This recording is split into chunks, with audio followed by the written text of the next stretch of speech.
Welcome to Jwalpa coaching classes. इस video में हम क्लास 12th एनसीईआरटी की फर्स्ट चैप्टर का एक्सरसाइज करेंगे।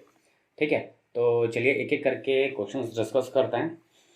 पहला क्वेश्चन है, what is the force between two small charge spheres having charges 2 into 10 to the power -7 and 3 into 10 to the power -7 coulomb placed at 30 centimetre apart. कह रहा है कि दो बॉडीज हैं, एक और दूसरी, इस पे चार्ज है 2 into 10 to the power -7 coulomb का और इस पे है 3 into 10 to the power -7 coulomb का। ठीक है, इनके बीच का जो डिस्टेंस है वो है 30 सेंटीमीटर। इनके बीच फोर्स फाइंड करना है। तो पहले हम जो डिस्टेंस है उसको तो मीटर में निकाल लेते हैं। 30 सेंटीमीटर 100 से डिवाइड करेंगे तो 0.3 मीटर हो जाएगा। ठीक है, फोर्स क्या हो जाएगा? फोर्स होता है F इज टू जी के Q1 Q2 upon R square. के है इलेक्ट्रोस्टैटिक कांस्टेंट, इसकी वैल्यू होती है 9 इंटू 10 टू द पावर 9। ठीक है, Q1 की वैल्यू गिवन है हमें 2 इंटू 10 टू पावर -7 और Q2 की वैल्यू गिवन है 3 इंटू 10 टू द पावर -7 और इनके बीच का डिस्टेंस गिवन है 0.3 इंटू 0.3। स्क्वायर था इसलिए दो बार हमने मल्टीप्लाई कर दिया। ठीक है, वैसे तो यहाँ पे अब सिंपल सा है कैलकुलेशन, ये कैलकुलेशन आप कर सकते हैं। ठीक है, लेकिन देख लेते हैं, इसको मैं करवा देता हूँ। बाकी के कैलकुलेशन जो भी होंगे वो आपको कहेंगे करने को। ये 100 आ जाएगा, ये 3 से 3 ये 9 का कैंसिल हो जाएगा, बचेगा क्या? खाली 2 इंटू 3 6। पावर कितनी हो जाएगी? ये 9 था और ये 2 11 हो जाएगा। 11 और 10 टू द पावर 11 हो गया और ये 14, तो 10 टू द पावर -3 न्यूटन। ठीक है, तो फर्स्ट क्वेश्चन का आंसर हो गया 6 इंटू 10 टू पावर -3 न्यूटन। ठीक है, सेकंड क्वेश्चन देखते हैं। The electrostatic force on a small sphere of charge 0.4 microcoulomb. ठीक है, एक चार्ज है 0.4 माइक्रोकूलम का। माइक्रो का मतलब होता है 0.4 into 10 to the power -6। Micro का मतलब होता है 10 टू पावर -6। ठीक है, एक चार्ज है इतना है, इस पे किसी दूसरे चार्ज की वजह से जो दूसरा चार्ज है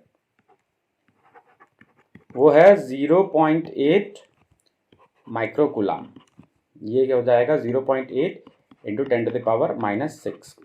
ठीक है, नेगेटिव है। अब इनके बीच का डिस्टेंस पूछा गया और फोर्स कितना है? फोर्स गिवन है 0.2। तो पहले हम फोर्स का फॉर्मूला लिख लेते हैं। फोर्स का फॉर्मूला होता है 1/4πε0 Q1 Q2 upon R square. ठीक है, इसकी वैल्यू हो जाएगी, फोर्स की वैल्यू है 0.2 और 1/4πε0 की वैल्यू है 9 इंटू 10 पावर 9। ठीक है, Q1 है 0.4 into 10 to the power -6। Q2 है 8 इंटू 10 टू द पावर -6। इनके बीच का डिस्टेंस निकालना, डिस्टेंस का स्क्वायर करना। ठीक है, तो अभी क्या करते हैं, पहले हम पावर्स के साथ डील करते हैं, पावर्स को सॉल्व कर लेते हैं। ठीक है, ये पॉइंट हटाया हमने, नीचे एक 10 लग गया। ठीक है, तो अभी और ये पॉइंट हटाया, नीचे एक 10 लगा। अच्छा, ये 0.8 था, यहाँ से भी पॉइंट हटा, नीचे एक 10। ठीक है, अच्छा टोटल पावर कितनी हो चुकी है देख लेते हैं। 2।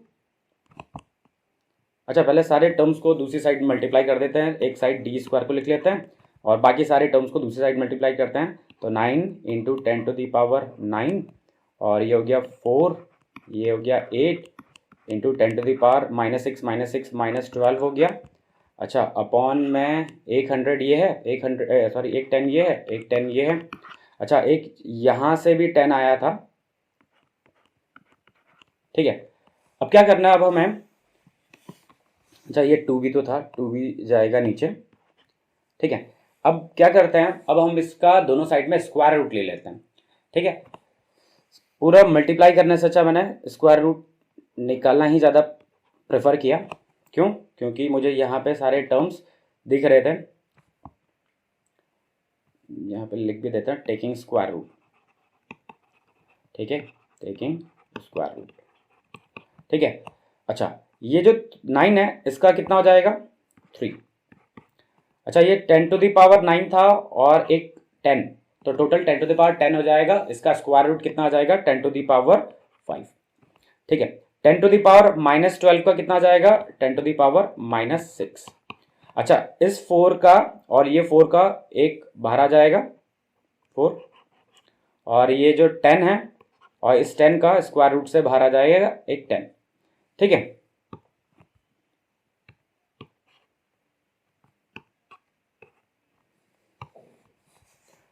ठीक, अब वैल्यूज पुट करते हैं, सॉल्व करते हैं, सॉरी। तो कितना हो गया? 3 × 4 12। अच्छा, ये पावर ऊपर जाके जैसे यहाँ पे -6 है, ऊपर जाके नेगेटिव हो जाएगी और 10 टू द पावर -7 हो जाएगा। तो 10 टू द पावर 3 ये था और 10 टू द पावर -7 कितना हो जाएगा? 10 टू द पावर -4 मीटर आ जाएगा आंसर, ठीक है। अच्छा, सेकंड पार्ट भी था इसका एक, second part, what is the force on the second sphere due to the first. कह रहा है कि फर्स्ट वाले स्पेयर पे जो फोर्स लग रहा था वो तो 0.2 न्यूटन का था, जो सेकंड वाला जो स्पेयर है उस पर कितना फोर्स लगेगा। तो एक चीज ध्यान रखना, न्यूटन का थर्ड लॉ यहाँ पे भी अप्लाई किया जाएगा कि जितना फोर्स फर्स्ट बॉडी पे लगेगा उतना ही फोर्स सेकंड बॉडी पे। तो सेकंड बॉडी पे भी फोर्स कितना लगेगा? 0.2 न्यूटन का ही फोर्स लगेगा, ओके। चलिए क्वेश्चन नंबर 3 देखते हैं। Check that the ratio of K E square G M E M P. M E है mass of electron and M P है mass of proton. K is the electrostatic constant. इसका हमें dimensional formula निकालना है या फिर check करना है कि ये डायमेंशनलेस क्वांटिटी है, ठीक है। तो के क्या है? 1/4πε0। इसकी जो यूनिट होती है, मैं यूनिट के अकॉर्डिंग निकालूंगा। इसकी यूनिट होती है Q1 Q2 upon r², force, ठीक है। इसकी यूनिट निकालने के लिए इन सारे टर्म्स को उधर भेज देंगे। तो के की जो यूनिट आएगी वो क्या आएगी? न्यूटन मीटर स्क्वायर पर कूलम्ब स्क्वायर, ठीक है। ई की, अच्छा जो जी है इसकी भी डायमेंशंस निकाल लेते हैं, बाकियों का तो हमें डायमेंशनल फॉर्मूला पता ही है। इसका क्या हो जाएगा? न्यूटन मीटर स्क्वायर पर केजी स्क्वायर, ठीक है। अब इस फॉर्मूले में रख लेते हैं K E square G M E mass of electron और M P mass of proton. इसका डायमेंशंस कितने हैं? K N M square upon C square. अच्छा, ई के कितना है? सी स्क्वायर, ठीक है। अच्छा, जी का डायमेंशनल फॉर्मूला क्या है? जी का डायमेंशनल फॉर्मूला है एन एम स्क्वायर अपॉन के जी स्क्वायर। अच्छा, एम ई का कितना है? एम ई और एम पी का के जी इंटू के जी, ठीक है। तो देखो क्या है, कूलम्ब स्क्वायर से कूलम्ब स्क्वायर कैंसिल हो गया, न्यूटन से न्यूटन कैंसिल हो गया, मीटर स्क्वायर से मीटर स्क्वायर कैंसिल हो गया, केजी स्क्वायर से केजी स्क्वायर कैंसिल हो गया। तो यहाँ पे कुछ भी नहीं बचा, खाली 1 बच रहा। तो 1 एक डायमेंशनलेस नंबर है, ठीक है। तो हम कह सकते हैं कि जो ये रेशियो है ये एक डायमेंशनलेस क्वांटिटी को बताता है। अच्छा, अब इसकी वैल्यू भी पता करनी है कि इसकी वैल्यू कितनी है। तो कैलकुलेशन वाला पार्ट आप करेंगे, मैं खाली वैल्यूज पुट कर देता हूं। सेकेंड पार्ट था, क्या था? के ई स्क्वायर, के होता है 9 × 10 टू द पावर 9, ई होता है 1.6 × 10 to the power -19 into 2 times था ना, स्क्वायर था -19। अच्छा, अपॉन जी, जी का होता है 6.67 × 10 टू द पावर -11, ठीक है। इंटू मास ऑफ इलेक्ट्रॉन होता है 9.31 × 10 टू द पावर -31। प्रोटॉन का होता है 1.67 × 10 टू द पावर -27, ठीक है। तो ये कैलकुलेशन आप करेंगे, ठीक है।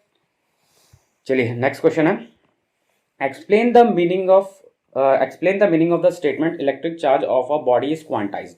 अच्छा, फर्स्ट पार्ट है कि बताओ कि क्वांटाइज्ड का मतलब क्या होता है। तो क्वांटाइज्ड का मतलब होता है किसी बॉडी पे जो चार्ज होता है वो एन ई के बराबर, जिसमें एन क्या होता है, एन फ्रैक्शन में नहीं आना चाहिए, डेसिमल में नहीं आना चाहिए, एन एक होल नंबर है, मतलब 1 हो सकता है, 2 हो सकता है, 3 हो सकता है। ऐसा क्यों? ऐसा इस वजह से अगर हम एक बॉडी से दूसरी बॉडी पे अगर चार्ज ट्रांसफर करते हैं तो हम कैसे ट्रांसफर कर सकते हैं, 1 इलेक्ट्रॉन, 2 इलेक्ट्रॉन, 3 इलेक्ट्रॉन, 1.5 इलेक्ट्रॉन नहीं कर सकते। ठीक है, इस वजह से डेसिमल में नहीं होता और फ्रैक्शन में भी नहीं होता। ठीक है, तो क्वांटाइजेशन का मतलब होता है Q is equal to N. Second part कह रहा है why can one ignore quantisation of electric charge when dealing with macroscopic large scale charges. मतलब जब हम लार्ज स्केल चार्ज की बात करते हैं तो हम क्वांटाइजेशन को क्यों इग्नोर करते हैं। ठीक है, इसको कुछ समझने के लिए क्या करते हैं, एक क्वेश्चन लिख लेते हैं कि मान लेते हैं चार्ज है 32 कूलम का।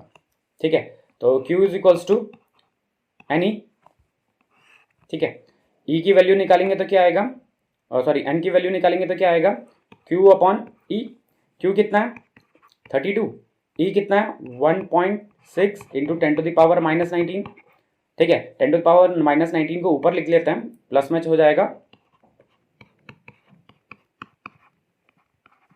पॉइंट हटेगा, 0 आएगा, 20 आ गया। तो देखो ये क्या था, यहाँ पे ये चार्ज था 32 कूलम, एक इलेक्ट्रॉन पे जो चार्ज होता है उसके कंपैरिजन में बहुत बड़ा था। अब मान लेते हैं कि अगर ऐसा भी आता कि भाई 6.25 इंटू 10⁻19, तो ये क्या है, ये एक इंटीग्रल नंबर ही देगा। क्यों? क्योंकि पावर बहुत बड़ी है, पॉइंट में कितना भी आएगा तो वो उसको क्या कर देगा, एक इंटीग्रल नंबर में कन्वर्ट कर देगा। इस वजह से जब कभी भी हम लार्ज स्केल चार्जेस के साथ डील करते हैं तो हम क्वांटाइजेशन को नेग्लेक्ट कर देते हैं। ठीक है, चलिए एक और क्वेश्चन देखते हैं, question number 5। When a glass rod is rubbed with a silk cloth, कह रहे हैं कि एक ग्लास रॉड है, ठीक है, इसको जब हम सिल्क क्लॉथ के साथ रब करते हैं, यहाँ पे फ्रिक्शन बनेगी। ठीक है, क्या है, फ्रिक्शन। ठीक है, a similar phenomena is appeared when many other pairs of the bodies। ठीक है, कह रहे हैं कि जब हमने एक ये क्या कहते हैं, कौन सा था, ग्लास रॉड को जब हमने सिल्क क्लॉथ के साथ रब किया, ठीक है, तो उन पर कुछ चार्जेस अपेयर हुए। चार्जेस क्यों अपेयर हुए? क्योंकि जो ग्लास रॉड थे उससे ट्रांसफर हो गए इलेक्ट्रॉन किसमें, सिल्क क्लॉथ पे। जितने इलेक्ट्रॉन्स यहां ट्रांसफर होंगे उसकी वजह से यहां नेगेटिव चार्ज आएगा, और इस पे उसी तरीके से पॉजिटिव चार्ज, जितने इलेक्ट्रॉन्स जाएंगे उतना वहां पे पॉजिटिव चार्ज शो होने लगेगा और दूसरी बॉडी पे नेगेटिव चार्ज शो होने लगेगा। और यही फिनोमेना बहुत जगह देखा गया जब हम दो बॉडीज को आपस में रब करते हैं। आपने ये वाला भी किया होगा कि एक स्केल लिया हुआ और अपने हेयर्स के साथ उसको रब किया होगा। ठीक है, तो वहां पे भी ट्रांसफर ऑफ इलेक्ट्रॉन्स होता है। ठीक है, अब कह रहे हैं explain how this observation is consistent with the law of conservation of charge. बताना है कि भाई law of conservation of charge के साथ कैसे कंसिस्टेंट है। देखो, जब तक इलेक्ट्रॉन ट्रांसफर नहीं हो रहे थे तो इस पे कोई चार्ज नहीं था, इस पे भी कोई चार्ज नहीं था, नेट चार्ज क्या आ रहा था, 0 आ रहा था। अब जब फ्रिक्शन हुआ, रबिंग हुई, तो इस पे पॉजिटिव चार्ज आ गया और दूसरी बॉडी पे नेगेटिव चार्ज आ गया। अभी अगर हम टोटल चार्ज देखेंगे तो ये जो दो पॉजिटिव हैं और जो ये दो नेगेटिव है, जब हम इसका हम सम करेंगे, टोटल करेंगे, तो नेट चार्ज उस केस में भी क्या आएगा, उस केस में भी नेट चार्ज 0 ही आएगा। ठीक है ना, तो इस केस में भी नेट चार्ज 0 आएगा और law of conservation of charge follow होगा ही होगा। ठीक है, चलिए नेक्स्ट क्वेश्चन देखते हैं, question number 6। 4 point charges are located at the corners of the square ABCD of side 10 centimetre. ठीक है, 4 चार्जेस दिए हुए हैं, पॉइंट चार्जेस, जो कि एक स्क्वायर के कॉर्नर्स पर रखे हुए हैं और जो स्क्वायर है उसकी साइड 10 सेंटीमीटर गिवन है। अब इसके सेंटर पे एक 1 माइक्रोकूलम का चार्ज रखा गया है, उस पर फोर्स पूछा गया। अब देखो क्या है, तो इस क्वेश्चन को तो वैसे हमें सॉल्व करने की जरूरत भी नहीं पड़ेगी, इसको डायरेक्टली कर लेते हैं। जैसे यहाँ पे जो चार्ज है मान लेते हैं वो पॉजिटिव है 1 माइक्रोकूलम का। ठीक है, ये वाला जो ए पे है, ये इसको कैसा फोर्स लगाएगा, इस पे इस डायरेक्शन में फोर्स लगाएगा, क्योंकि रिपेल कर रहा है, पॉजिटिव मान लिया तो दूसरा पॉजिटिव वाला पॉजिटिव को रिपेल करता है। ठीक है, इसकी वजह से F1 मान लेते हैं। अच्छा, यहाँ पे जो चार्ज रखा हुआ है ये वाला, इस पे फोर्स कैसे लगाएगा, इस तरह, सॉरी ये नेगेटिव था तो ये अट्रैक्ट करेगा, ये F2 हो गया। ठीक है। इसी तरीके से जो F3 वाला है ये पॉजिटिव है, ये इसको क्या करेगा, रिपेल करेगा इस डायरेक्शन में, और जो फोर्थ वाला ये नेगेटिव है तो वो उसको अपनी तरफ अट्रैक्ट करेगा F4। तो अब देखो इस चार्ज पे 4 फोर्सेस लग रहे हैं, एक फोर्स ऐसा लग रहा, एक फोर्स ऐसा लग रहा, एक फोर्स ऐसा लग रहा, एक फोर्स ऐसा लग रहा। ये है F1, ये है F2, ये है F3 और ये है F4। सॉरी 2 तो ये था, ये 3 था और ये 4 था। ठीक है, इस तरीके से था। सॉरी 1 तो ये है और इसकी वजह से 1 था, इसकी वजह से 2 था, ये है 3, ये गड़बड़ हो गया। ठीक है, अब देखो क्या है, अब अगर आप देखोगे तो फोर्स क्या होता है, फोर्स होता है 1 अपॉन, या फिर K लिख देते हैं, Q1 Q2 upon R square होता है। ठीक है, अब जो पॉइंट A पे और जो पॉइंट B पे, ये जो दोनों चार्जेस है इनका मैग्नीट्यूड क्या है, सेम है, इनका नेचर कैसा है, सेम। अब नेचर सेम होगा, सेंटर से इन दोनों पॉइंट्स का डिस्टेंस सेम है, तो नेचर सेम है, सेंटर से पॉइंट का डिस्टेंस सेम है, जिसकी वजह से ये जो फोर्सेस हैं F1 और F3 इक्वल हो जाएंगे, और F1 और F3 इक्वल हो जाएंगे तो ये दोनों एक दूसरे को क्या करेंगे, कैंसिल आउट करेंगे। सिमिलरली F2 और F4 को अगर हम देखते हैं तो F2 और F4 का जो नेचर है वो कैसा है, वो अट्रैक्टिव नेचर है, दोनों के दोनों मैग्नीट्यूड में बराबर आएंगे। क्यों, क्योंकि सेंटर से दोनों का डिस्टेंस बराबर है और जो पॉइंट्स हैं उन पे जो चार्जेस रखे हुए हैं उनका मैग्नीट्यूड भी बराबर है और उनका नेचर भी सेम है। तो जिसकी वजह से F2 वाला फोर्स F4 वाले फोर्स को भी क्या कर देगा, कैंसिल आउट कर देगा। मतलब इस बीच में जो रखा हुआ जो चार्ज है इस पे कोई भी फोर्स नहीं लग रहा है। अगर कोई भी फोर्स नहीं लग रहा है तो नेट फोर्स क्या आ जाएगा, 0। ठीक है, आप इसी चीज को वैल्यू के हिसाब से भी सॉल्व कर सकते हो। जैसे अगर F1 चाहिए तो F1 की वैल्यू पुट कर दो, K Q1 Q2 by R square, value निकाल लो। उसी तरीके से F3 की वैल्यू भी निकाल लो, देखोगे कि आप कि ये दोनों वैल्यूज क्या हैं, सेम। अगर ये दोनों वैल्यू सेम है, दोनों का नेचर अपोजिट है, फोर्सेस जो लग रहे हैं अपोजिट डायरेक्शन में लग रहे हैं, तो वो एक दूसरे को कैंसिल आउट कर देंगे। ठीक है, तो आज के इस वीडियो में हम क्वेश्चन नंबर 1.6 तक ही करेंगे। नेक्स्ट वीडियो में इसके आगे के क्वेश्चंस करेंगे। तब तक के लिए थैंक यू।